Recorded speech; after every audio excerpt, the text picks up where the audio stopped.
The Jeff Meacham Network's Multiverse of Media. For over 15 years, the recognized symbol of excellence and the standard bearer in coverage of sports and entertainment.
What is going on, everybody? Welcome once again to the DADS, not always on wrestling.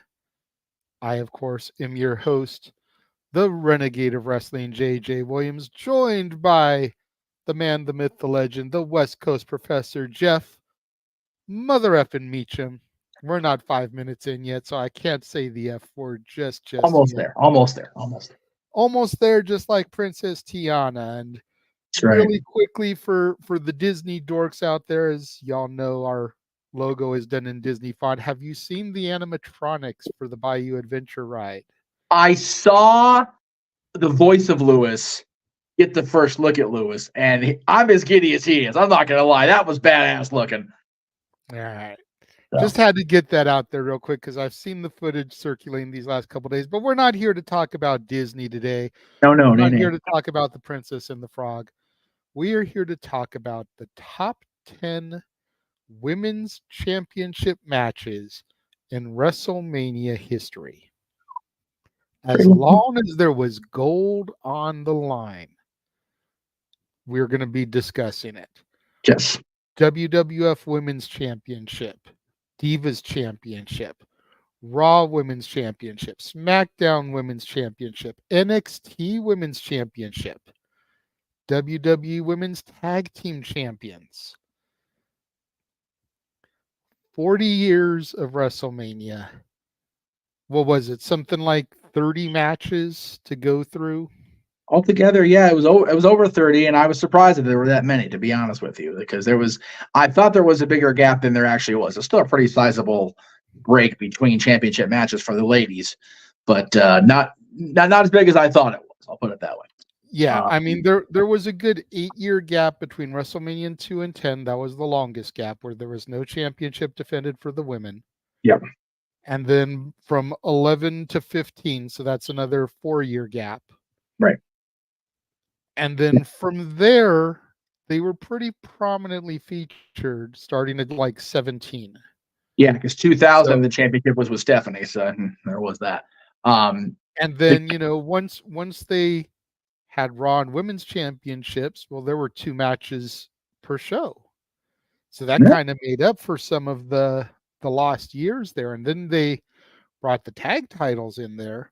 Yep. Now you got 3 title matches. Yes, and if NXT comes on, those titles weren't defended last year, they won't be defended this year. Yeah, that's perfectly fine though. But we got a lot of stuff to dissect and digest. Josh is here. See, Josh, Everyone commenting in the chat room. Hope this list is better for his rankings than his last one did. Well, we'll have to see. How are the Daddy-O's feeling right now in their second, third stream out of 5, 6 today? Yeah, for real. I am doing good. I will be full transparent. I thought that my morning review of Paul Heyman was going to be late. Yeah. Because I still needed to finish editing it this morning. Oh, geez. I had edited most of it last night, but I needed to edit the front part of it where I've been putting like available on demand in the trailer. Sure. Because by the time I was done last night, I was almost out of battery. Well, and then my charger was acting up overnight. Of course it was. So I had to bring the phone with me as I took the kids to school, charge it in the car. Oh, sweet baby. I was doing my errands this morning. Ooh, that's rough. Hey, but you know what? By the time I got home, it wasn't full, but it was at like 60%. Hey, enough where I could do what I needed to do. Exactly. Video uploaded. I think I had the video uploaded and live to my members at like 10:40 a.m. our time. There you go. There was like 20 minutes to spare before I had to go live. There you go. But I am doing good. I'm a little bit tired. I was going to get there. Sorry. Little bit tired because of the 6:30 wake up call. Oof, yeah. But I know after this, I've got a little bit of a break until the Hall of Fame. Yep. I don't have to be on for Supercard of Honor, but if we're going live as soon as we're done with this, then I may hang out for some of the pre-show until the main event starts. Sure. If for no reason but to kick it with the boys, I mean, that's it, man. Hanging with the homies. WrestleMania weekend was always the time where we got together as a family, as a group of friends or whatever. But we be working and making that money and shit. So we got to do what we got to do when we can do it. Exactly. But yeah, shout out to G, who's at WWE World, if I understand right. Messaging us, commenting on our show. So God bless you for watching it from VAR. And yes, Josh, much like you were last weekend, we are doing the Lord's work this weekend. So we thank you for that acknowledgement. Thank you, sir. It just happens to be the tribal gods, the tribal chief, that particular god, Maui and all them. Josh brought up his rankings. So before we get into the meat and taters of this, I'm going to acknowledge the 3 people that actually bothered to do as I asked and comment on that post I put across social media. Josh did put up a comment. Since he was here, we'll go ahead and acknowledge this first. I asked the people, because I posted the graphics of all the championship matches that have been female-centric in the last 40 years. And Gary's here. He'd love to see that. And Josh was the first to comment across any platform. And his choices surprised me. I'm not going to lie, because he has 2 matches that feature Charlotte. Charlotte versus Rhea was his top choice, followed by Sasha and Bianca from WrestleMania 37. And then the triple threat that really ended the Divas era and it kicked off the return of the women's championship and the real true evolution of the Revolution. So that was pretty cool to see that. Our buddy Walter, who was on with you yesterday, talking about matches that should have main evented their respective WrestleManias, chose Bianca versus Sasha for the history and what it meant. And then our buddy Noah Foster, ever the women's wrestling enthusiast,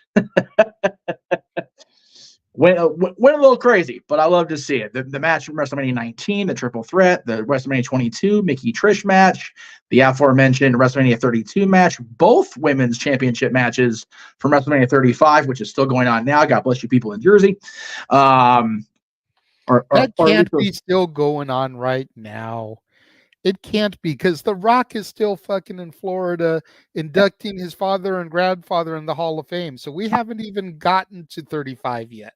I know he's still doing the speech. I'm still sitting there in my seat in the Amway Arena. I am permanently embedded in that arena now, even though they bulldozed the son of a bitch years ago. I am forever trapped. It's a trap. It's in Orlando. Might as well be a trap, right? Star Wars. Anyway.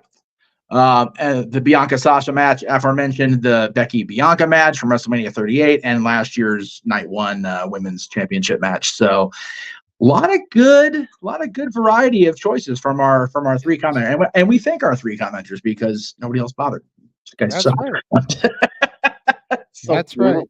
right. But anyway, well, I'm sure Pop would have done it, but he probably didn't see it on social media. He didn't see it, and to be fair, I don't fault Jerry for not, scrutinizing everything, because he's admitted a non-scrutinizer when it comes to wrestling. However, the rest of you, I find fun. Now, full disclosure statement, if you will. This was a bitch. The list. It flat out was a bitch. We were pretty much on pace with each other for the majority of the list, if we're being honest. It was a matter of, I'd say about 2/3 to 3/4. We were like there. Yeah. It was one of those, everything kind of fleshed out. And then we got to, well, this one should be because, and it just became a pissing contest for a while. And anybody that's followed me in my 22 years of doing this knows that I'm still very passionate about few things, right? But one of them is women's wrestling and the quality of women's wrestling that has evolved. Wow. A lot of people are picking somebody that not a lot of people like. I'm just throwing that out there. People hate on Charlotte, but recognize great. And we will probably get to her later. Josh, I'm probably going to confess. I'm going to confess Bianca Becky was a tad overrated. Maybe. Anyway, it came down to, there was an argument about the ranking at all of the WrestleMania 10 match between Alundra and Leilani Kai, and the WrestleMania 15 match between Sable and not Wilson Torrey. With all due respect to Terry Power, that's how we Torrey. Yeah. Well, yeah. I hate saying the other because it's like, it makes her feel like, so I just say not Wilson Torrey. That way people understand. For those of you uneducated folks at home. Yeah. I've always just referred to as DX Torrey. DX Torrey works. Much to Kane's chagrin. Yeah. Christmas was not kind to Kane that year. Anyway, or most days were not kind to Kane any year. And thank you to everybody watching across the platform. Appreciate you there. But yeah, we heavily contested and went back and forth about those 2 matches because me and Jeff basically agreed on 9 out of 10. Yes. We came up with those, and it was like, so what should be the 10th match? Right. And we kind of looked and we had something pretty much representing every era of women's championships. Yep. The only thing we didn't have was the return of the title, WrestleMania 10. Mm-hmm. First time it had been defended in 8 years. And Sable versus Tori, arguably the kickoff of the Divas division Yes. in the WWF, even though it was still the women's championship at the time. Right. So I really kind of fought back and forth about either one of those matches, put it at number 10, because those matches are what they are.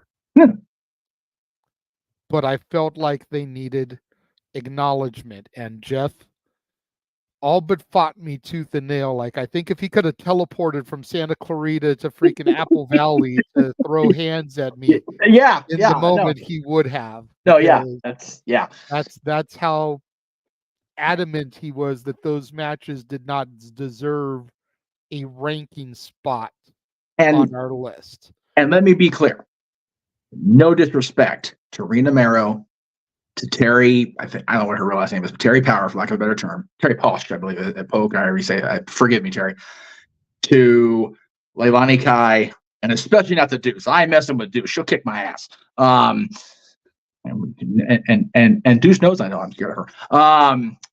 But it's one of those, as historically significant as they both were, for the reasons you gave, I argued heavily on match quality. And the other matches that we had not officially ranked, but were definitely debating, I just felt that one of those should get the number 10 spot, which is why it is number 10 spot. Yeah, so that's what we did. It was like, okay, well, we agreed on these 9. We weren't able to agree on what number 10 was.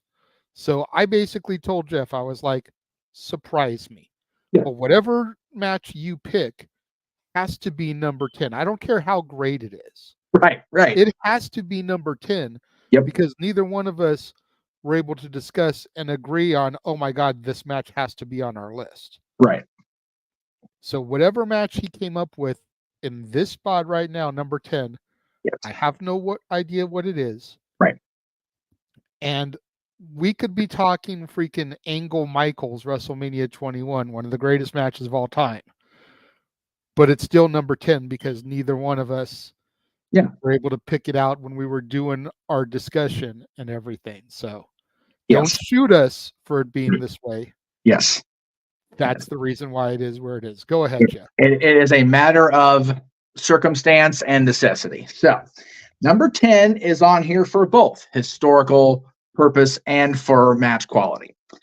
It is the first match on here, the only match on here from WrestleMania 34, the second trip to New Orleans. And that match is Charlotte versus Asuka.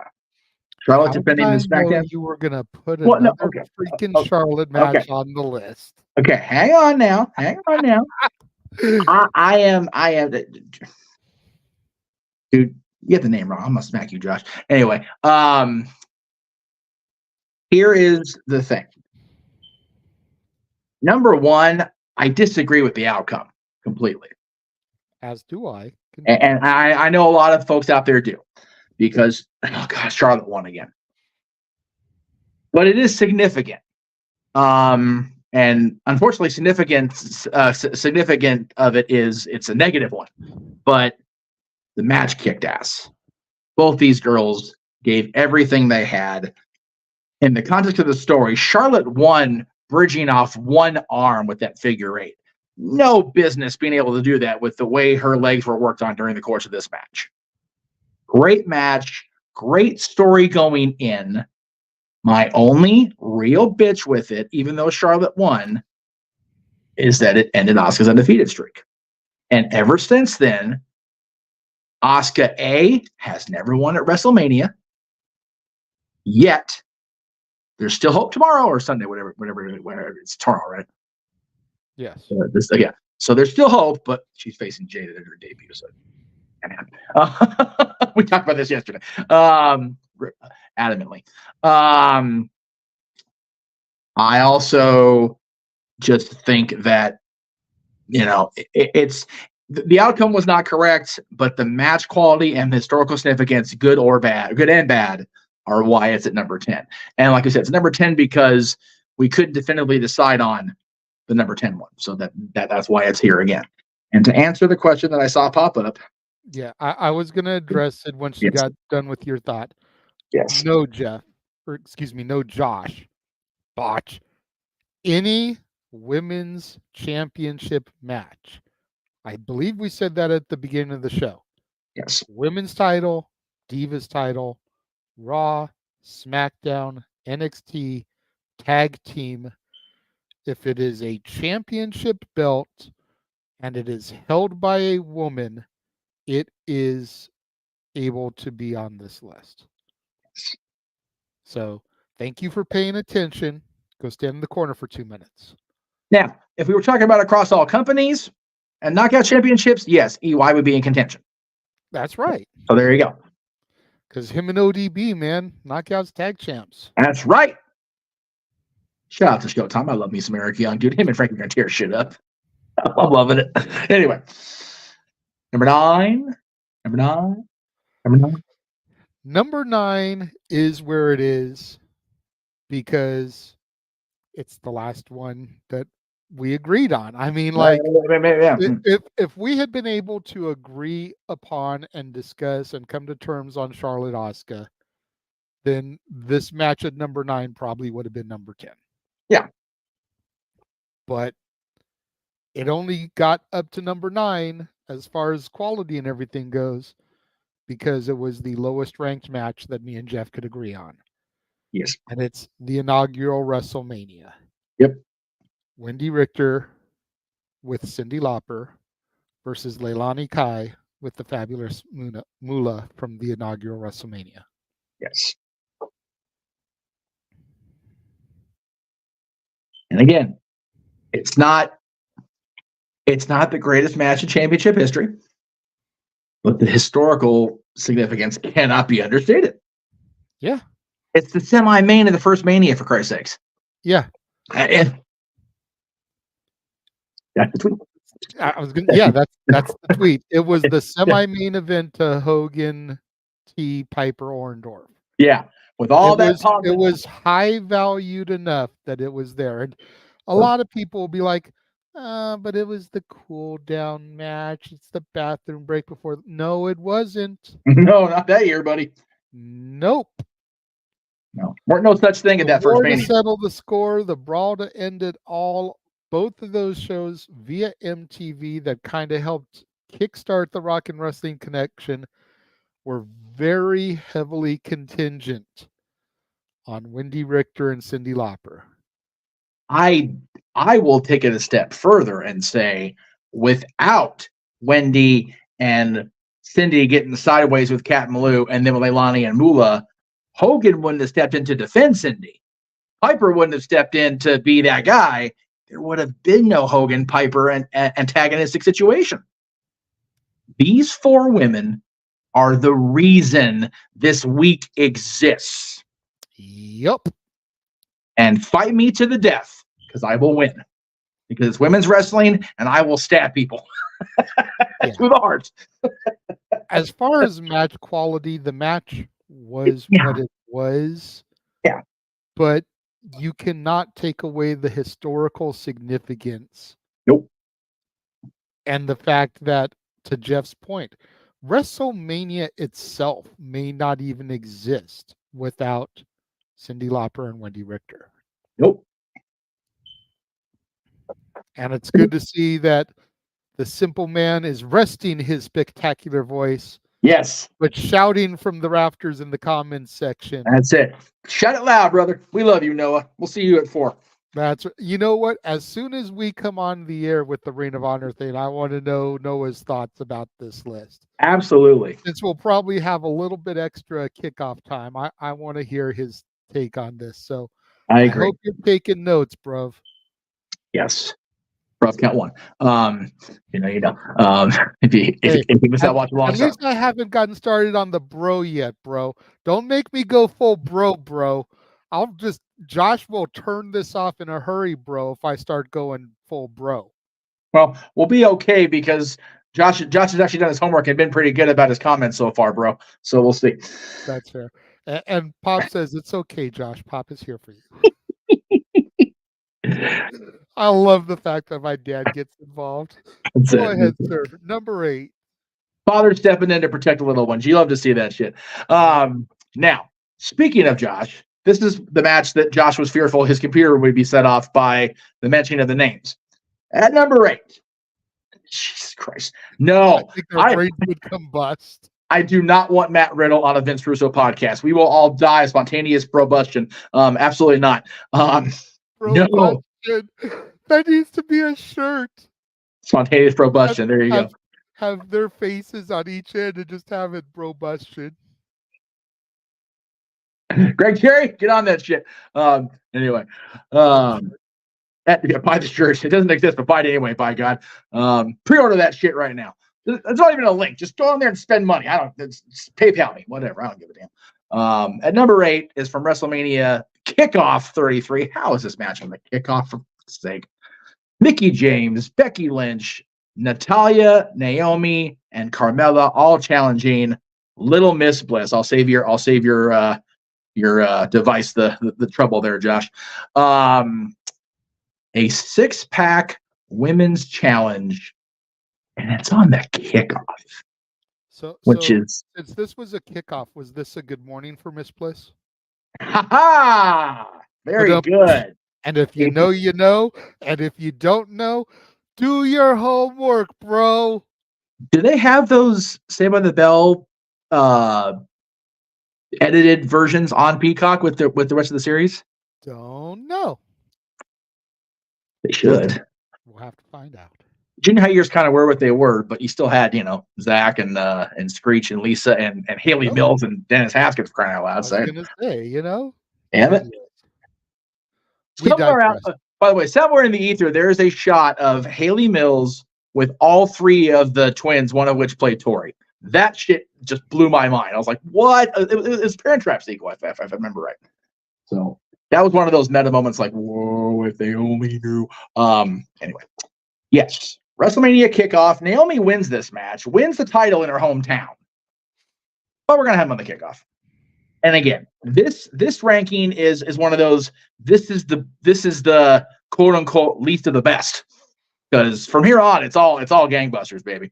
But these 6 women with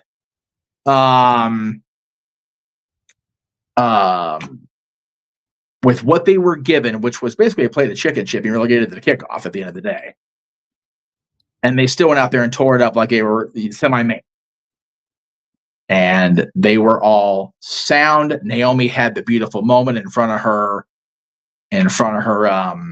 crowd. And you know what? I believe he's right. They did move that show to the main card, if I remember right now that I see that comment. So I think it was a switch out there. Did they pivot, bro? They did, bro. And you know what? Kudos to Dwayne for the honesty, by the way. That was cool. He's like, all right, look, this was the plan. We decided no because reasons. Good on The Rock for the honesty and the transparency. That was cool shit. But yeah, our number 8 is doing such a good job of being a heel, hasn't he? Right. I like the balance though, because he's still being Dwayne Johnson outside of the main context of the storyline. When he gets in there, man, he's bludgeoning people. He's calling out the Rhodes family, which, dude, Roman saying to Cody that Death was relevant, I was out of my seat during that press conference. I was like, oh, no, he did not. So, like, don't mess with Dusty in front of me. Like, everybody knows that at this point. So, and don't mess with Shelly either, man. Mama Rhodes, I'll fight Dwayne over Mama Rhodes. I will get killed. I will be DED dead, but, I'll still fight him. Anyway, so yeah. The Bloodline wins here again. Much like they always do, the Bloodline wins, regains a championship at WrestleMania. Naomi becoming the SmackDown Women's Champion here. That's a number 8. So I'm going to make a request here Yes, sir. because I forgot the order of some of these matches that I'm seeing here right now. Okay. Why don't you go ahead and do 7, Mhm. and then I'll do 6, and then 5, and we'll get back on the odd even that we were on. Sounds good to me. This next match happened during my hiatus, so I can't really speak too much about it. Fair. But the one we have at number 6, I can speak ad nauseum about. Oh, yes, you can. That's fine. All right. So Lucky 7 was very lucky for 2 people that Noah is very fond of. Yes. And very unlucky if you were a fan of a boss because she was gone for 2 months after this. That's right, because she had to take her ball and go home. That's right. At number 7, the Fatal 4-Way Women's Tag Title match that Noah mentioned in his group of matches. Tamina and Nia, the Iconics, Peyton and Billy, and the Dream Team. My goodness, Natty and Beth all challenging the then Boston Hug connection of Sasha and Bayley at WrestleMania 35, the match that those people are still waiting for that train to go home for. My goodness. Those poor people on that platform. It's like they're probably wishing it was the Hogwarts Express at that point, catching that train to go home. He's not wrong. He's not wrong. As far as the WWE Women's Tag Team Championship, he is not wrong. I will argue for Sasha and Bayley because they held it more than once, and they were, had they been allowed to be more effective in either reign, it would have been better off. And yes, 100% the fault of the man in charge of the booking who, was busy doing other things with women that couldn't be mentioned on TV either. Much like a tag titles. I was going to say the man who we can't talk about even more than we can't talk about Benoit. No, that's, dude, that phrase, think about that. Vince is Benoit status in his own company. Worse than. At this Worse than. Whew, man. Crazy times we live in, ladies and gentlemen. Vince McMahon has out Benoit in his own company. Yes, sir. Within the company. Within life and humanity. But, anyway, we're getting way off track. I don't need to go down this hole anymore. But this women's tag title match was the first time the women's tag titles had been defended at WrestleMania. There was the previous 80s version of the women's tag titles that the Glamour Girls and the Jumping Bomb Angels contested for at the Royal Rumble, I believe it was in 88, maybe 89. But this was the first time that WWE relaunched, rebranded, whatever you want to call them, tag team championships were contested on WrestleMania. And it was really cool to see, at least in theory, what we thought was going to be them getting behind these titles obviously proved to not be true, at least for a long while. And even now, the champions are on the card tomorrow, but they're not defending the titles. But I think it's valid reason in this case because they've got such a great match underneath them with teaming with Dakota against the what'd you call them yesterday? Black Excellence. Thank you. Naomi, Bianca, and the debuting Jay Cargill at WrestleMania. So pretty cool. Great match. Right winners for my money. The icon again, Billy and Peyton, Jessica and Cassie, just sweethearts people. Cassie a Dodger fan, so you ain't get me to argue with that on her ever, man. Her and her mom are both Dodger fans, so good on them. And isn't one of them married to the Perfect 10, Sean Spears? Yes, and I would be very surprised if Spears having come back to the company here recently, could we see an iconic reunion? I think if both of them weren't already doing the mama thing, and I'm pretty sure one of them's pregnant now. I don't remember which one. So if it is Cass, probably not tomorrow. But well, no. I'm not saying tomorrow, but I'm saying, now that he's back. Yeah. Once the baby is had and everything, yes. Who's to say we can't see a Rumble return come next year? I would love to see both of them come back to the company. I just don't know if the wrestling itself is in either of their blood anymore. I don't know. I haven't talked to them in a long time, so I don't know. I'd love to see it personally. I know Noah would pop for it. Oh yeah. But yeah. So anyway, that's only low as it is because of the historical aftermath, I think, for us, because it was like great result, but Like, It's bad. yeah, but It's bad because less people talk about the Iconics winning, yes, and more people talk about Sasha Banks being bouncing Sasha out. Yeah, Banks. yeah, and that's unfortunate because these 8 women really worked hard. Yes. So, All right. all So right, here we at go. number 6. This was supposed to be one that Jeff announced, but Yes, it's one that I really had to push for this spot because Jeff wanted to put this one lower, and I really had to fight and claw for this he because did. this match comes from what I have called for years the last great WrestleMania from top to bottom. Yeah. Now, I don't know if I still hold that feeling because I still need to see some of the manias from the eras that I missed. Right. Me and Noah still have to go through, do all those calls. Yes.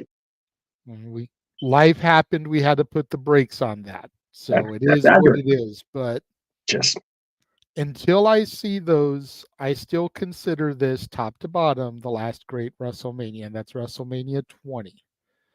There wasn't even going to be a women's title match on the line until one of the participants went to the creative team and offered up the stipulation. And of course, that is Victoria versus Molly. And if Molly loses, she gets her head shaved. Yeah. And again, no disrespect to Lisa or to Nora at all. I love both these women to absolute pieces. Always have. I felt like because there was no match until like a last minute stipulation, whatever you want to call it, that's why I argued that it should be lower. But you made a valid case. So have at it, brother. There you go. I got Noah's approval. That's all that matters. Did that rain outside?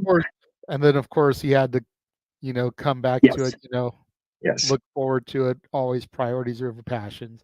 And what a way to get there to this, though. Yeah, absolutely. It's like the only place, and this is just personal preference, but the only place where I feel like they missed with this match is when Victoria drug Molly up to the barber's chair. It should have been fucking Ed Leslie there to do the haircut. It should have been Brutus the Barber Beefcake.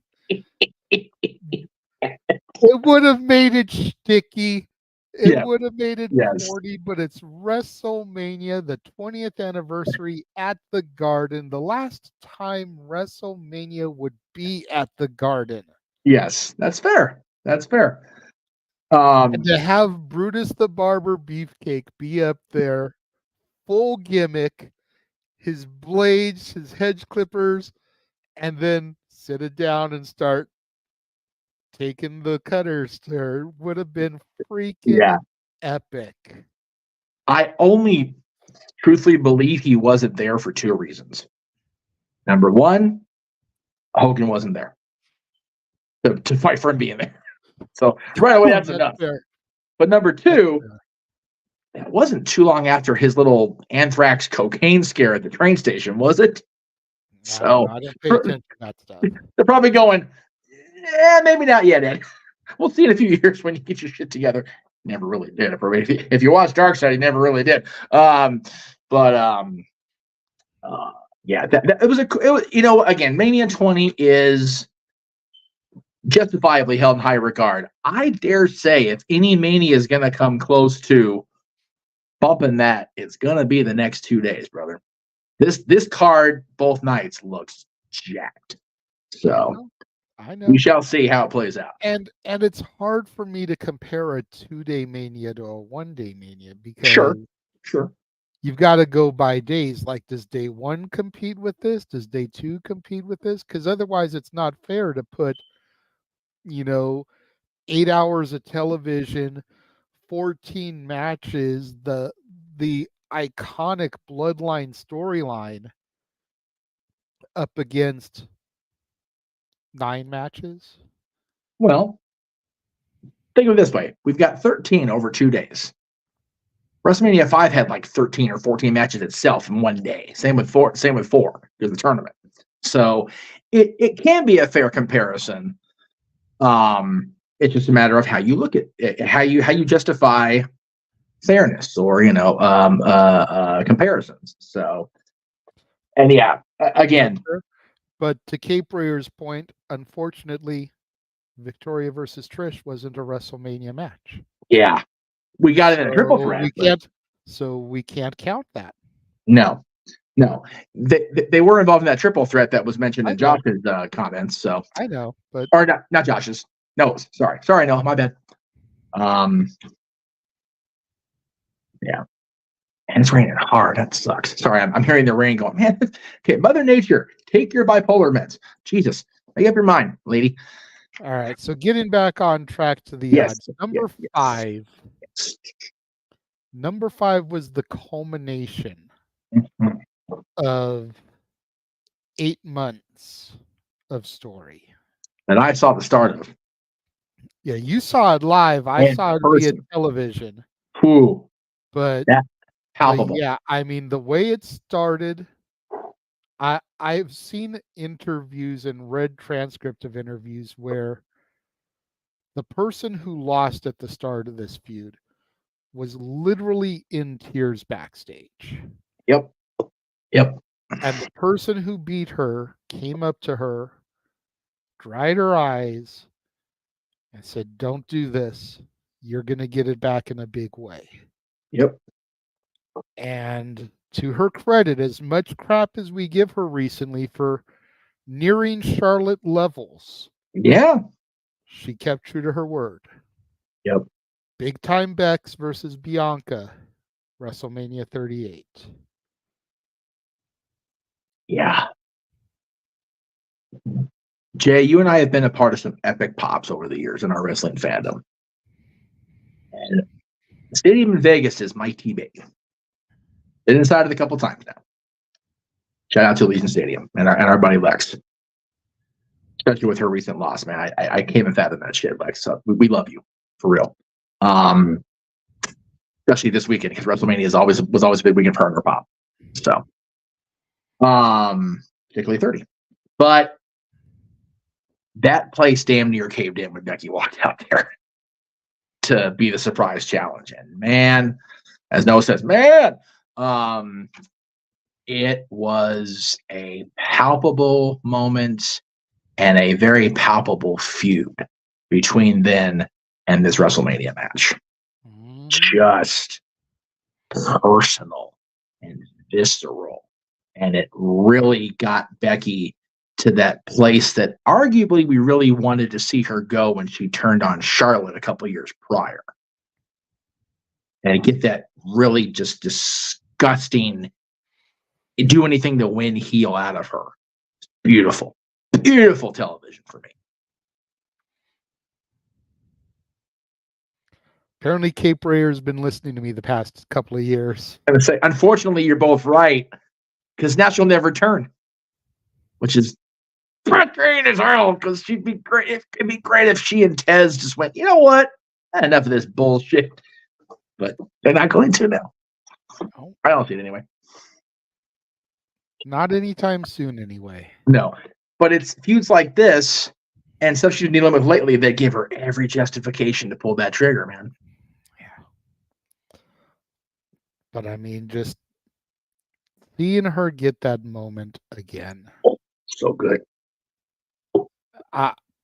I have not been quiet about my love and adoration for Bianca since I became a fan again. Absolutely. More should you be. And I did pop when Becky made her return.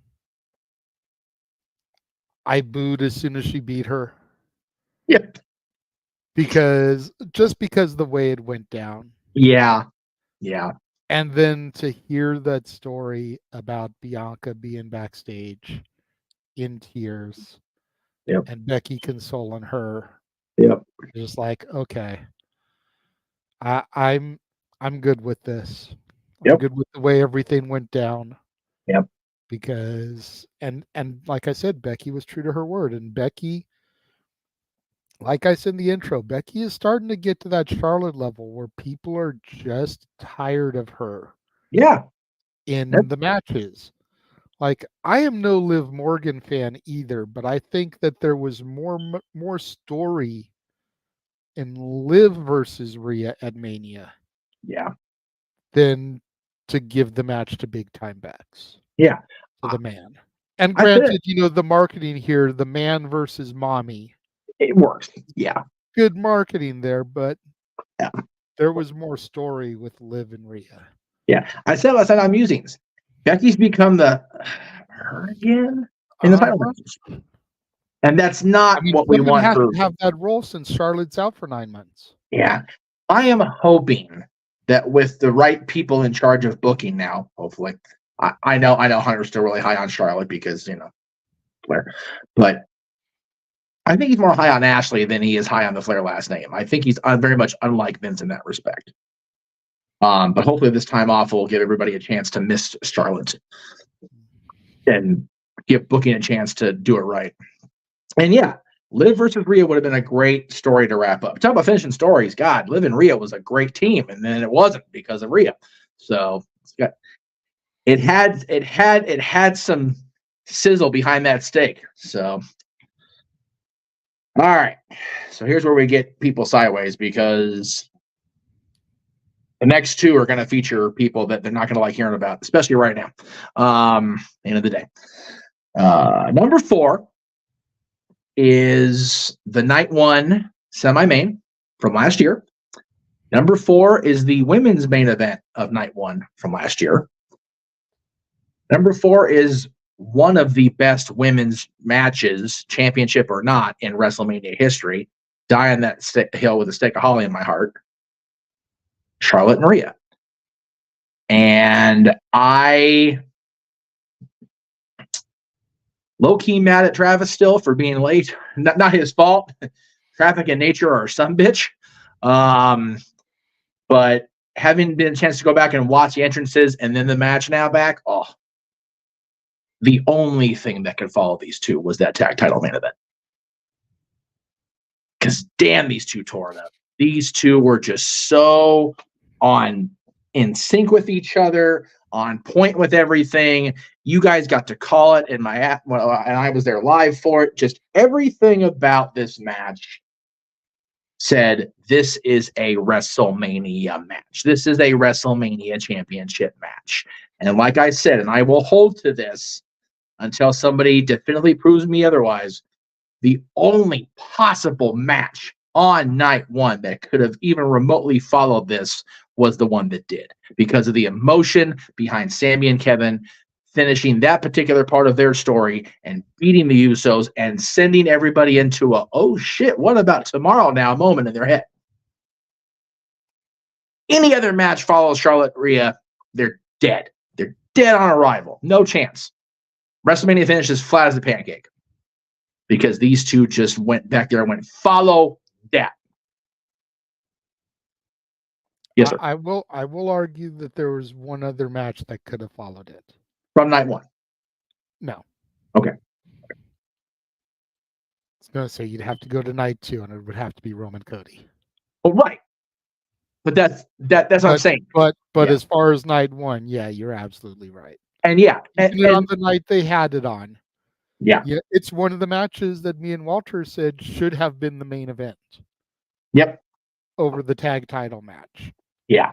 And I love Sami. I love Kevin. I know you do. Talked about it yesterday on the show, and their history in the LA area, history with us, with them and seeing them. But think about the marketing of being able to advertise WrestleMania featuring a Flair and a Rhodes in the main event. Absolutely. Absolutely. I absolutely agree. I absolutely believed in the marketing. I believed in it. I wanted it. And when I didn't get it at first, and you can ask Travis about this because we were walking during the match, and man, that means that, But you come to me 45 minutes later, and I'm a puddle of tears at my feet over our boys, and I'm like, I'm good. Argument negated. But for the purposes of stakes, the Royal Rumble winners should main event. Yep. You said that for years. Yep. And I stand by that. Depending on the story. Now that there are two Rumbles and two nights of Mania. Yep. The only issue I will ever take with that, and will forever take with that, is creative has to build a proper story for the women. Mm-hmm. Even if they win the Rumble, it's like, okay, so like if there's no real oomph behind the story, then it's just, okay, well, default. It feels like default if they just do it that way. Give me a story. Charlotte Rhea was a great story. It ended up being. It just wasn't the Bloodline versus everybody story. That's the only reason I feel they did not get that spot. I'm gonna say no to Cape Rayer, just because that's gonna make Brandy the heel in the match. Because from what I know about her time in AEW, she had go away heat, not heat. Yeah, she had X-Pac heat. Yeah. And to Noah's point about telling a story, 2 months plus of story time shouldn't be difficult to put it together. No. Yep. And again, Bayley isn't main eventing either, but unfortunately, Damage Control and their storyline have needed Damage Control for more than half of it, if I'm being honest. Yeah. So Damage Control has been damaged goods for a long time. Noah and I have been saying it for what they debuted at SummerSlam 2022. We've probably been saying it since WrestleMania. Yeah. If not before that. Yeah. Like they couldn't make it a full year without already seeming like jump the shark, or however you want to phrase it. So that that should main event either night. This stuff with the Bloodline and the Rocket is just too strong. Too strong. However, number 3 was historical for that reason. Number 3. And everyone's going to be like, oh, well, JJ's talking about this one. Yeah, but I mean, number 3 is the WrestleMania 35 main event. Winner takes all. Yep. The man versus the rowdy one versus that other person. Oh, stop it. Give her the booking. The queen. Becky Lynch versus Ronda Rousey versus Charlotte Flair. I will not call her the queen. The queen is Natalya, the queen of hearts. I'll even give Shayna Baszler the queen of spades. Charlotte Flair is only royalty because of who her daddy is. Dude, I will gladly give Shayna Baszler any title she wants after yesterday. She left Masha Slamovich in pieces. I'm good. Masha fucked around and found out yesterday with Shayna Baszler. I'm good. Messing with her. And I'll never mess with Daddy. Daddy's our girl. I love Daddy. He's good people. But I mean, again, yes. For as much as you had to have Leilani versus Wendy because of the history. Yep. Semi-main event, inaugural WrestleMania. WrestleMania wouldn't exist without those two women. Yep. Main event, first time ever. 35 years in the making. Both belts on the line. Yep. Mainstream superstar appeal because of Ronda Rousey.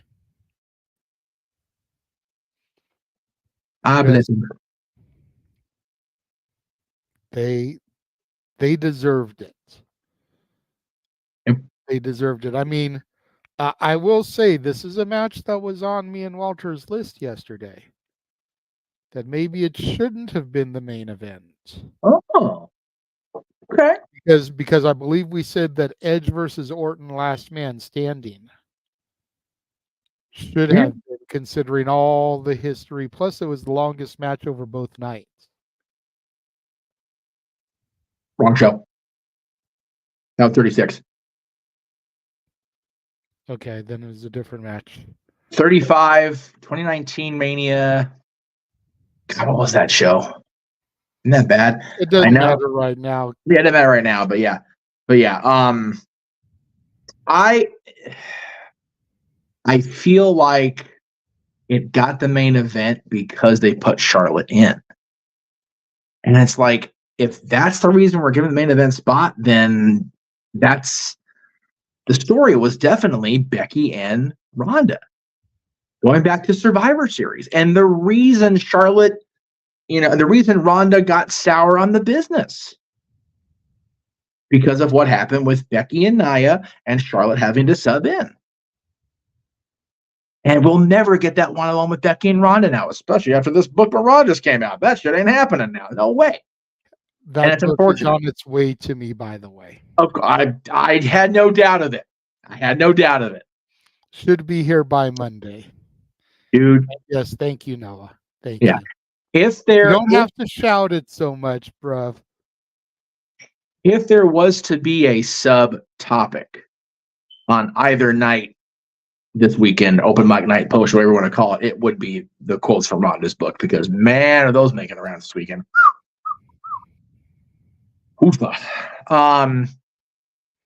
That's what it was. Kofi Bryan is the one we said should have been the main event over it. Oh, God, yeah. Kofi Mania was great. It was one of the few moments I could tell Dylan's mom, nope, he's watching this. Sorry. This is his boy. He's winning the world title. Absolutely not. Round me. Go ahead, Mom. Go ahead. Yeah, I don't care. That's the match we said should have been main event over the women in this one, because you think about history and how all the moments were made in that main event. Yep. And this was my argument on the show. You think about Bret Hart being hoisted on all the baby faces' shoulders. And granted, that was the year after losing the title to Yoko and then the Hogan scandal. Oh, God. It's like, it wasn't even Bret's first title win. No. But still, you think about the boyhood dream coming true for Shawn Michaels. Yep. You think about the Austin era beginning. You think about Eddie and Benoit embracing post the triple threat match in the Garden. You think about the Yes movement at 30. And the man who led the Yes movement couldn't get the main event to start Kofi Mania. Right. And instead the women got it. Ooh. Yeah. That was the one. I appreciate that, Savette. That was the one we said should have been over this one. And again, I'm not saying that any of those three are not main event worthy. No. I'm not saying that women don't deserve to be the WrestleMania main events. But I feel like that was a bad call. It was just the wrong year, unfortunately. And truthfully, had it remained one-on-one, I would argue more for it. Had the finish not been so loosey-goosey, I wouldn't fight near as hard for Kofi Mania to be the main event. But that match and that finish will forever be a what if in the annals of wrestling history. And it will be forever now, because I know we say never, but it's going to be very difficult coming back from that book. So, all right. We are down to the final two. And I have been that this is still up there in the top 5 of women's championship matches, period, let alone WrestleMania.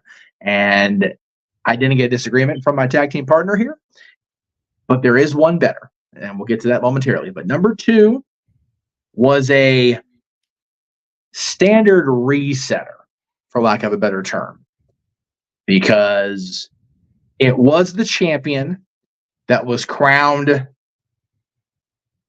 as the Divas era really started to evolve. Even though the Divas Championship wasn't a thing at this point, it was still 2 years away. You could even tell the division was still evolving away from just being about body parts and look and physical appearance, because this champion herself had evolved away from just being that, right? Whereas the challenger, just the right character, the right story and the right time. And unfortunately for the champion, the right city for the challenger to gain the title. Mickie James, Trish Stratus, WrestleMania 22, not 32 in the chat room, 22. Big time. Before it was Big Time Bex, it was WrestleMania Big Time. And man, it took Natty and Charlotte at TakeOver. And then subsequently, of course, Bayley and Sasha at Brooklyn to supersede this match. And that was 8 years that this was, for me, the best women's championship match in WWE history. There have been many since then that have either equaled or superseded it by a lot. The match quality has improved leaps and bounds since the end of the Divas era. No doubt about it. But this match was, for me, other than the touchy-feely moment near the end, which is edited out of every broadcast you see now. If you have it on DVD, good on you, but that's the only time you're going to see that. I think it is off the DVD, I think. So unless you have the live recording DVR, then you're not seeing the touchy-feely finish. But great contest, great psychology, great story, great wrestling. And JR, Lithium, great stuff. Just fun show, fun night. Chicago's a batshit crazy. We see it every time they go into Chicago. Those people are insane, in that building especially. So great environment and a great women's championship match, but it's not quite number one anymore. Nope. And if the greatest women's championship match at WrestleMania isn't Trish versus Mickie, isn't the triple threat main event for the first time ever, if it isn't Charlotte versus Rhea, then who could it be? Who?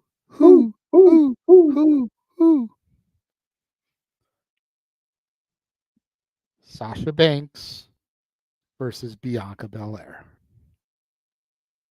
The great ESTS Women's Championship match in Res EST Omania history was the EST finally ascending to the top of her throne.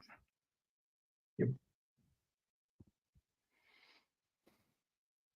All three commenters, Jay, had this match in their groupings. Pretty sure it's the only one that had all three mentioned it. Matter of fact, I know it is, because Walter only had one that he listed. So. Hard to argue with you got to give the people what they say. It's not what they want in this case, because they do want this match. It's a great match. But. And got to give the people what they want. I just don't think what the people wanted is for Chuck Taylor to stand there as Trent Beretta turned heel the other night. Right. But that's another story. God damn it, Chuck, let your balls drop and do something for a change. Anyway. And in front of Sue, no less. Right? That's his mama. What's the matter with you? Anyways. Mom watching you do bad. Company. We're not. That's okay. That's okay. Although we are talking about a woman that's now in that company. We're not talking about that company right now. A woman who's in that company hasn't wrestled a single match, but is apparently the number one contender to the winner for Dynasty. Yeah. The rankings matter, but that's okay. Yeah. Is she decision not going to wrestle until she gets her title match? Is that what's happening? Like, that's stupid. Tony. Oh, Tony. Tony, can you hear me? Listen to the Bischoff podcast quickly. Anyway, I don't need to say anything. You nailed my top 5, although I think I would have swapped 4 and 3 in my opinion. I can see the argument with that. Because the way we talked about 4 versus 3. I know. No. Again, wise choices. Currently on adfreeshows.com. I will plug that because, God damn it, Tony earns every bit of the bullshit he gets. I don't care anymore. I'm done being nice. Oh, but yeah, the match was simply phenomenal. Oh, God, it was. Oh, the moment was just a whole other level. I mean, I jokingly called the team of Naomi, Jade, and Bianca Black Excellence, but this was the main event of a WrestleMania night. Yep. And it was two African American women Yep. going out there and handling business. Yep. And I'm a loss for words beyond that. Like, seriously, like, main eventing like the greatest bosses they were. yeah. And again, a Rumble winner. To your point earlier, every bit of this was booked the way it should have been. Every single piece of it. And honestly, and I may catch some shit here for this, I don't think Roman, Bryan, and Edge lived up to top this. No. As the main event of night 2. They did not. This was the superior main event that weekend. Yep. At ROWJJ Williams, if you want to fight me. Yeah. Verbally, of course, but. Yeah.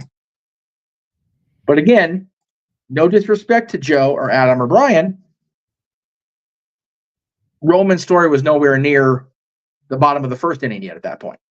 That's fair. He wasn't going to lose. He wasn't going to lose. There's no way. Having him stack him and smash him and stack him, that was a little much for me, if I'm going to be honest. It was like, okay, like, we get it. You're a badass, but let's not get carried away here. To the credit of writing and the three people involved, he did beat them both separately later. So understood. But yeah, in the moment, I think this match was superior to the match that ended the entire weekend. Yep. And I dare say the card from night 1 did the same thing that year. So again, that's what makes stuff like what we do and what we're going to do tomorrow and Sunday so great. Yeah. Because it's all subjective, man. Every bit of it is subjective. Yeah. But like you said in the comments during Simply Predicting, like you have said countless times over these mega card weekends, you can't find something, even a match, hell, I'll even give you a moment thing. If you can't find one moment between last Saturday and the end of Monday night that you like, if you can't find one moment out of those last 9-10 days, please send in your fandom card and go watch the debates over the presidency. I'm good. Thanks. Bye. Oh, Lordy Almighty.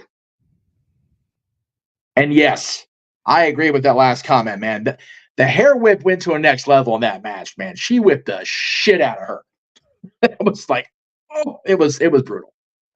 I was having Roots flashbacks, and if nobody has seen that, then you don't know what I'm talking about. Yeah. But if you have seen it, you know exactly what I'm talking about. Scenes like that are why Jordy the Fourth went to space, where it was safe, and started reading, educating himself better about getting hit like that again. Taught himself to read. Take a look. It's in a book, dog. Get out of that spot. Woo. Read a book. Read a mother book. I forgot all about that till right now. But oh my gosh. That brings us to the end of this list. Yes, it does. We know what Walter said. Bring Josh's list up again. I will be back there. There it is. Okay, so the only one we didn't really cover is the Divas match that became the women's title match. Solid match. Definitely talked about. I was going to say, is there anything you want to say about that one? It was before I returned to the fandom. Yeah, it's one of those. We just went a little over an hour. I feel like we can stretch this just a smidge. Yeah. So it was cool for me as a fan, and we weren't doing the commentary thing yet.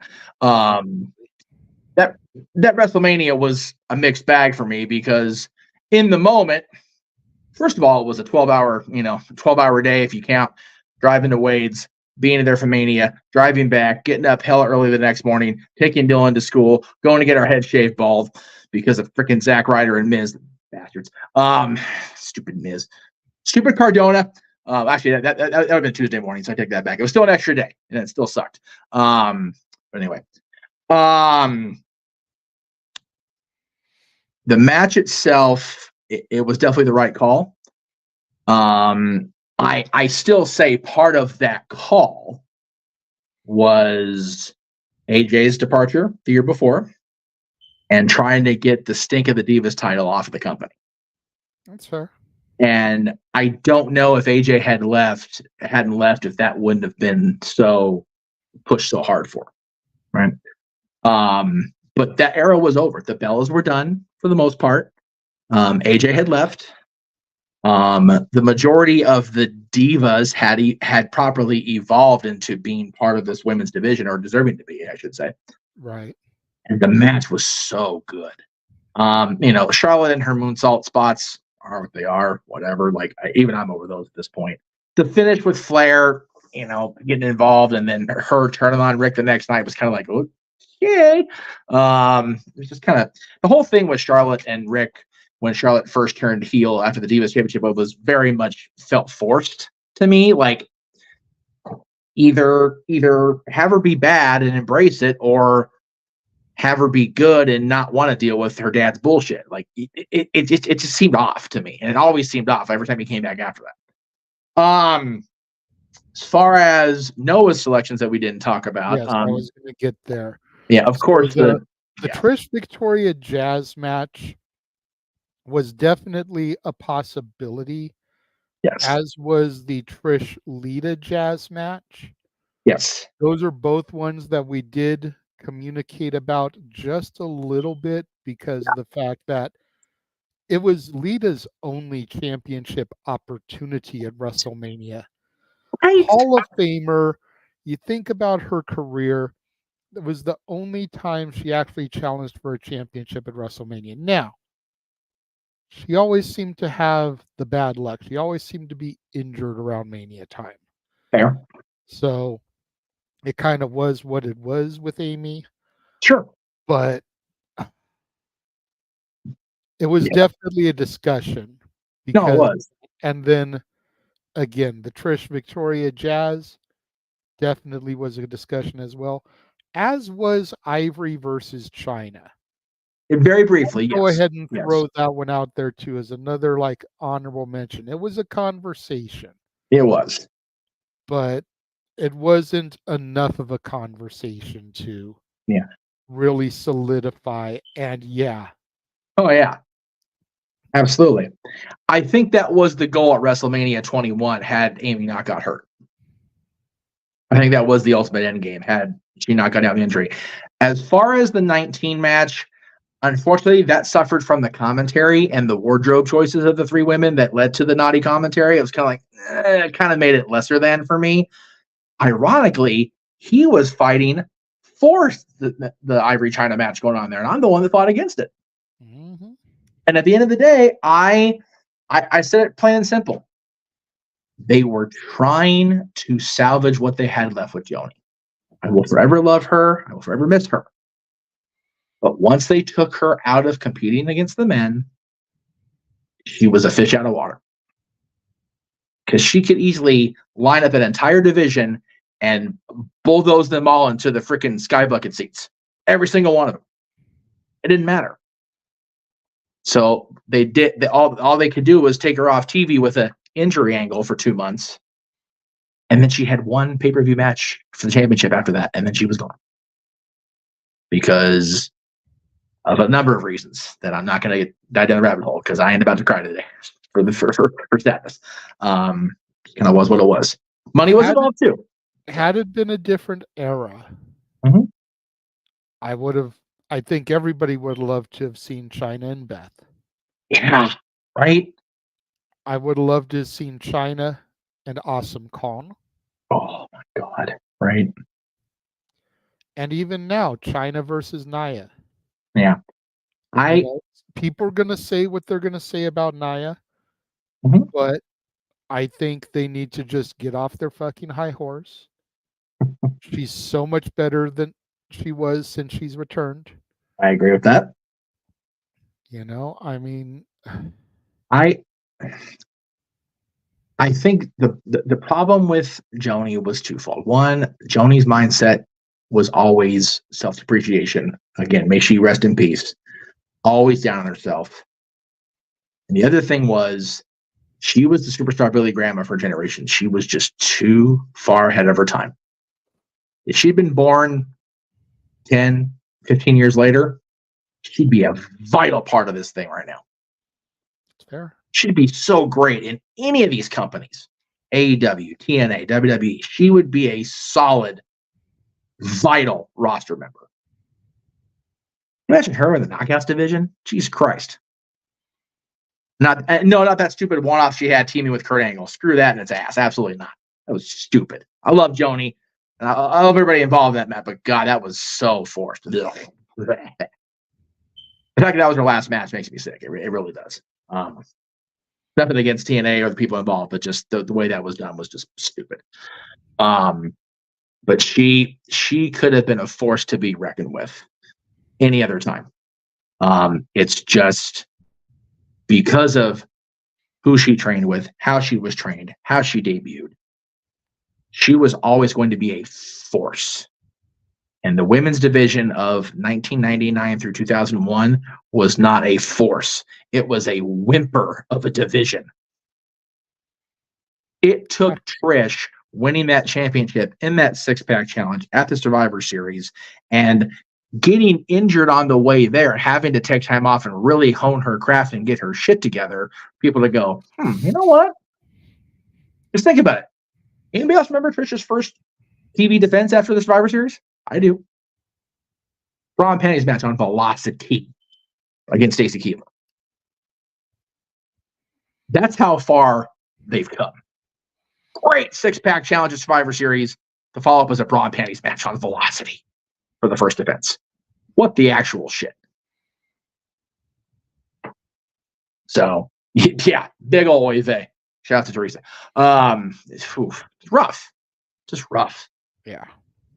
You know, and this is the same Trish Stratus that earlier in that year was disrobing and barking like a dog. Okay, I'm just saying.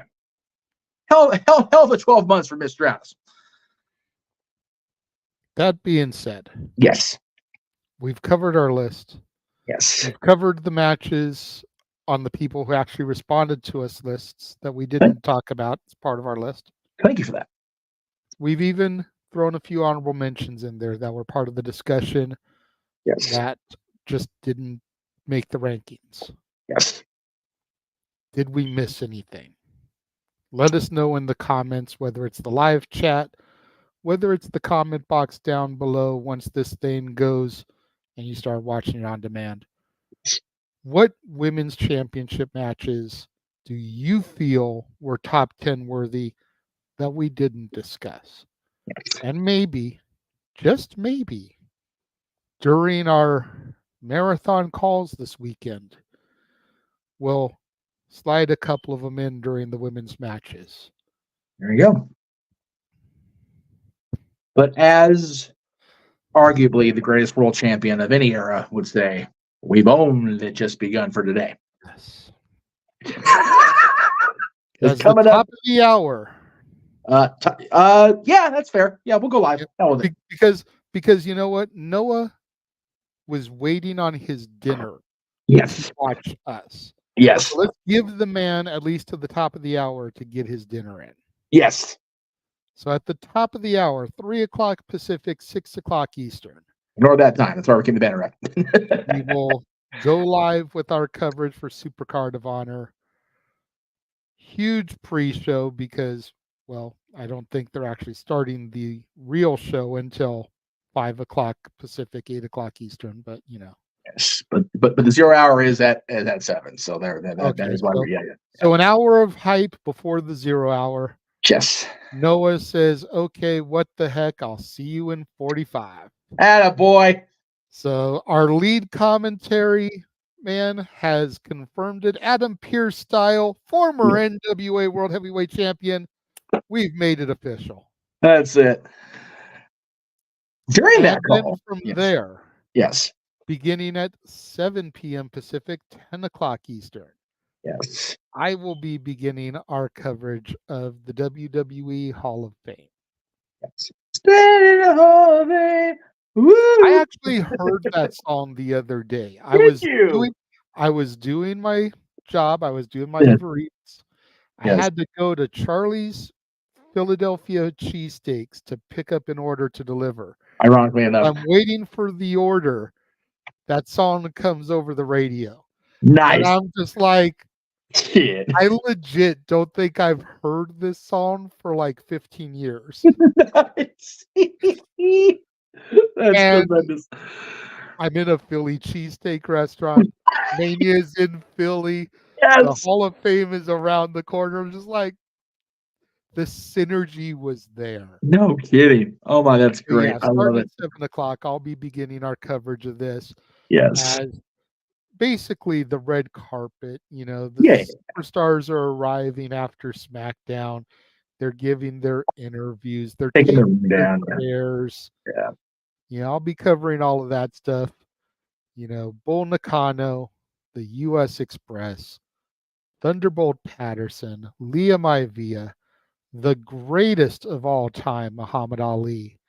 And then, of course, the man who is an advocate, the man who's a special counsel, the man who is a wise man, the man who is the godfather of extreme, Yes. will today become Hall of Famer. And ladies and gentlemen, his name is Paul Heyman. Inducted, of course, by Roman Reigns. And I will admit, I'm a little bit bummed that Roman's doing the induction. Okay. I would have loved to have seen somebody from ECW. Okay. That's basically what it boils down to. I don't care who. Right. I don't care who. Raven, Tommy, Bubba, you know, Todd Gordon, Rob, whoever. I would have loved to have seen an ECW original up there to discuss Taz, to discuss Paul Heyman. Hell, even Taz, the freaking Why not? himself. That's right. But I mean, Joey Styles. Yep. There you somebody. go. ECW original inducting Paul. That means somebody that had to have been around during the original ECW run. That's right. WWE, fly this man out. He was in the original ECW pay-per-view. Get this man out there to induct Paul Heyman, by God. You got time. You got time. You got time. I can get there. I can pack a bag real quick. Ontario Airport's right there. He'll get there. It'll be a thing. Yeah, you know. Damn, it's not one of us should be out there doing this shit. But I mean, just I know. But or if you're gonna keep it in company, why not trot Punk out there? Yeah. I mean, I understand that, you know, Paul's original WWE client is kind of persona non grata right now. Yeah. But there was a pipe bomb that was dropped where Paul's name was uttered, and the person that said it was a Paul Heyman guy, and he's not really doing anything this weekend because, you know, his arm got a brace on it. So why not bring him out there to induct Paul? I'm sure we'll talk about this during the feed. I feel like Roman will be giving a thank you to Paul for getting him here. I'm sure. Because it took Paul being present, being with Roman to get Roman to where he is. I know. So I think that's or anybody else from the Anoa'i family. Yeah. Why not have Rikishi and Samu do it? Yep.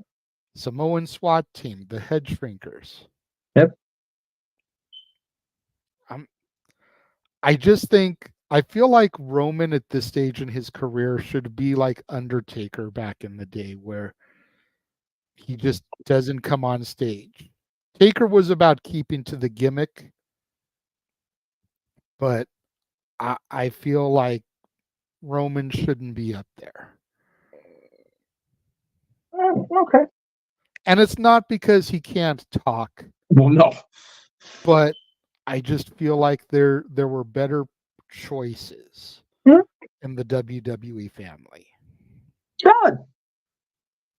You're not incorrect in your thought process, and you're still not incorrect in your feelings, or your feelings and they're valid. So we will just have to play that Guns N' Roses song one more time and have patience and see how it unfolds tonight. But then again, that's and just then tonight, y'all. Tomorrow. Yeah, I mean 8 a.m. start time for us. Yeah. Good God. And then we they had to have a kickoff match. Yeah, because and again, love that Joe Gacy's getting some time. I'm here for it. I'm here for Sean Spears getting some time. Pull my Noah impression. There you go. But I'll tell you what, we get a little bit of a break between the two shows, which is nice. Well, you hopefully. Do. I don't. I've got a 7-year-old's birthday party I got to go to. Okay. Assuming that she's feeling good enough, because apparently she's feeling a little bit. Her mom just because she's overly excited. It very well could be. She got an RSVP last night from somebody. Yeah. That she was really hoping that could come. Yep. And I think that kind of pushed her a little bit over the edge, bless her soul. Yes. So she's low-key 7-year-old mad at me for not being there, but hopefully everything works out and we can still do the party tomorrow. And then night one. So either way, the time between the two shows will be nap time for Uncle Jeff. Right? I gotta get some damn memes because I sure as hell didn't get much last night. WrestleMania's here. It's tomorrow night, 5 p.m. Eastern, 2 p.m. Pacific. 7 matches scheduled. If the party occurs, I will not be here until 3:30 Pacific, 6:30 Eastern, because I'm going to give that little girl as much time as I can. Absolutely. Before I have to be back in this chair. Yes. Even though she loves me less than she loves you. I can do it. The truth, and just like the awesome truth, the truth can set you free. Yes, and I will do my best to call in while I'm backstage producing the pre-show, because I do want to at least see her, talk to her. I talked to her on her birthday, Wednesday, and I pointed out to Teresa that I talked to her in that corridor of traffic between the 5 and the 110, and which signal was just decky because of Dodger Stadium and Kings traffic. But then Sunday, proof definitive, ladies and gentlemen, proof positive. Hold on. You're going to Sunday, but we didn't discuss open mic night. Oh, we don't have a definitive graphic for that yet because it's not 100%. But I will just throw up the default. Yeah, I mean we've got the standard graphic. Okay. But immediately following WrestleMania coverage, yes, will be the Saturday night shenanigans that are open mic night. We have at least one topic to discuss because we're not trying to be up all hours of the night. Especially with WWE wants to kill us come Sunday morning, and we'll get to that in a moment. I'm trying. But there it is. Oh, Jesus Cristo. Be prepared. Yeah, I'll tell you what. Yeah, again, we're looking at a late start. More than likely with me. Yeah. So then, yeah. And then WWE wants to kill us. Sunday morning, the Slammies, 7 a.m. Pacific, 10 o'clock Eastern. Yeah. And I got confirmation yesterday. James will be joining me for that one. Cool. Okay. Cool. And I asked him because we don't know Noah's status. Noah usually does church festivities Sunday morning. Right. I don't know if he's going to be going to church WrestleMania Sunday morning, if he's going to take the day off.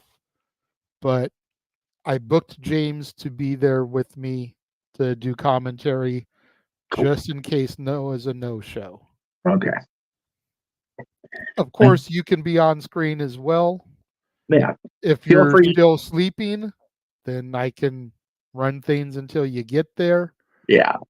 But yeah, I mean, I've got James to do the show with me if necessary. Yeah, it really depends how late we go Saturday or tomorrow, and it really depends on just if I'm not there, just produce till I get there. It is what it is. But I will definitely be there Sunday night. Yes, as we get to night 2 and we find out if the American Nightmare can achieve the American Dream. Will the story finally be finished? Or, as Roman Reigns said in his biography, I don't care about your story. You're just a chapter in my book. Is Cody Rhodes just another chapter in Roman's book? And apparently, Arlene messaged me earlier today. September 13th has been booked. I forget if it was Oregon or Washington, but it is not for the Garden.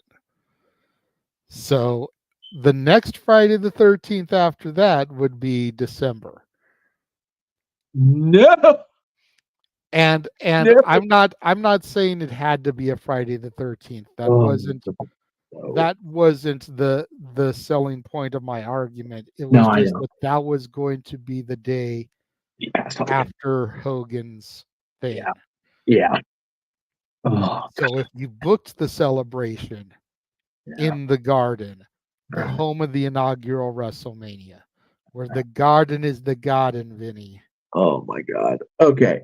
And then pulled that trigger, but so knowing that, I may have to contact Noah before we go live Sunday and change my pick, because I was hinging on the Garden story. But like, if it's not happening, I'm so sick of this shit. I just want something different. It made more sense with the Garden there, but like now it's but apparently it's been booked. I'm on a bitch. Yeah.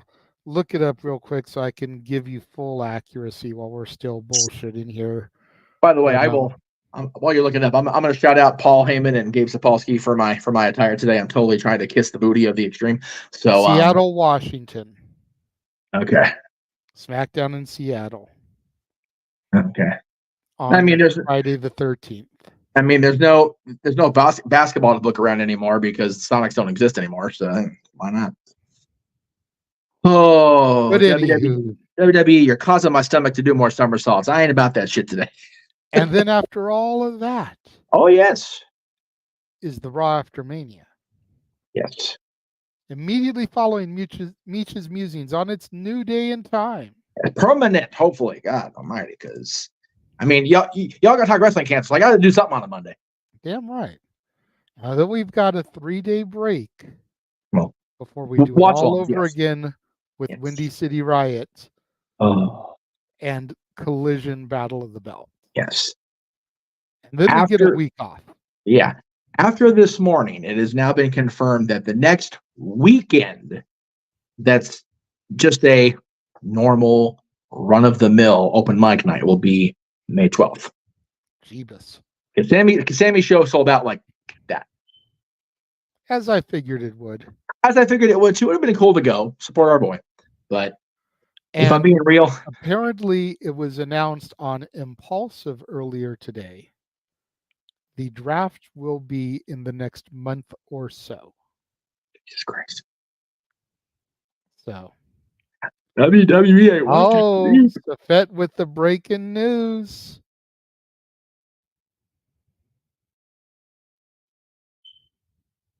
It won't be before Hogan's passed, but they will be in the Garden. When is Money in the Bank? It's July, right? Yes. Yeah. Okay. Yeah. There's ways we can get the story there. Let's try to wrap up so we can get off the air, so we can get a break before we go live at the top of the hour. Yeah. It's one of those. If it was after Money in the Bank, I would be better. Far more hesitant. Anyway, thank you guys for tuning in for the last hour and a half with us. Still almost 80 of you in the room. You people on the Twix are crazy, and I love every one of you crazy fools. But we'd prefer it if you subscribed to our YouTube channels watched us there, which helps generate ad revenue for us, Yes. and send some super chats our way. We're working hard this weekend. Yeah, we are. Good Lord. Unfortunately, Twitter doesn't pay us. Well, we love the fact that y'all are here supporting us. Right. We don't want to slight that or take that lightly, but the watch-alongs aren't going to be streamed on Twitter. Nope. They're not going to be streamed on Facebook. So if you want to see more of these shenanigans, if you want to see us call the action for Supercard of Honor, if you want to see us call the action for Stand and Deliver, if you want to see us call the action for both nights of WrestleMania and the Raw after Mania, Jeff Meacham Network on YouTube, Casa D-18 Studios on YouTube. Subscribe, like, share, super chat, super sticker. Show your love and support to us. Let us know that you appreciate what we are doing here this weekend. Acknowledge us. Yes. Thank you all. We'll see you at the top of the next hour for our coveted Supercard of Honor. For the Renegade, I'm the Meach. We'll see you soon. The Jeff Meacham Network's Multiverse of Media. For over 15 years, the recognized symbol of excellence and the standard bearer in coverage of sports and entertainment.